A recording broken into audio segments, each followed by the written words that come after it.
Russia has taken tanks from the 1940s out of storage, according to new images from a monitoring group, as it continues to lose large numbers of tanks in Ukraine. The Conflict Intelligence Team, a group that monitors Russia's military, shared images of the antique tanks on a train. It said that the images show T-54 tanks, which the Soviet Union started producing in 1947, moving west from the far east of Russia. It said the tanks were photographed leaving the city of Arsnyad in Russia's far eastern Primorsky Krai region. It shared the images on app Telegram, but did not give a date they were taken. The T-54 was produced over several years, so it isn't clear how old any particular tank may be. The CIT said that using a T-54 is better than having no tanks, but noted a host of drawbacks from the primitive technology, like rudimentary sights, a lack of rangefinders, and poor gun stabilization.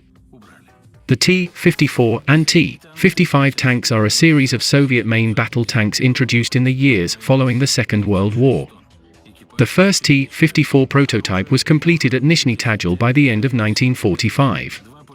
From the late 1950s, the T-54 eventually became the main tank for armored units of the Soviet Army, armies of the Warsaw Pact countries, and many others. T-54s and T-55s have been involved in many of the world's armed conflicts since their introduction in the second half of the 20th century. The T-54A-55 series is the most produced tank in history. Estimated production numbers for the series range from 96,500 to 100,000. They were replaced by the T-62, T-64, T-72, T-80 and T-90 tanks in the Soviet and Russian armies, but remain in use by up to 50 other armies worldwide, some having received sophisticated retrofitting. During the Cold War, Soviet tanks never directly faced their NATO adversaries in combat in Europe. However, the T-54A-55's first appearance in the West around the period of the 1950s, then the beginning of the Cold War, spurred the United Kingdom to develop a new tank gun, the Royal Ordnance L7, and the United States to develop the M60 tank. Production of the initial series of T-54s began slowly as 1,490 modifications were made.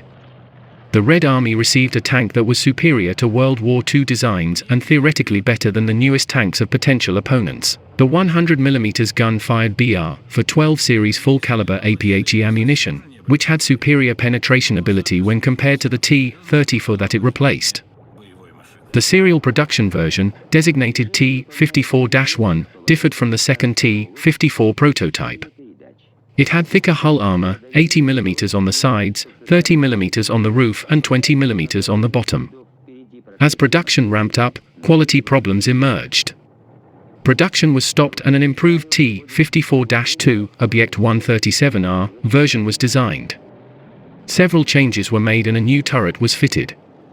The new dome-shaped turret with flat sides was inspired by the turret from the IS-3 heavy tank. It is similar to the later T-54 turret, but with a distinctive overhang at the rear. It also had a shorter bustle. The fender machine guns were removed in favor of a single bow-mounted machine gun. The transmission was modernized and the track was widened to 580mm. The T-54-2 entered production in 1949 at Stalin Ural Tank Factory No. 183. Uralvagon Zavod.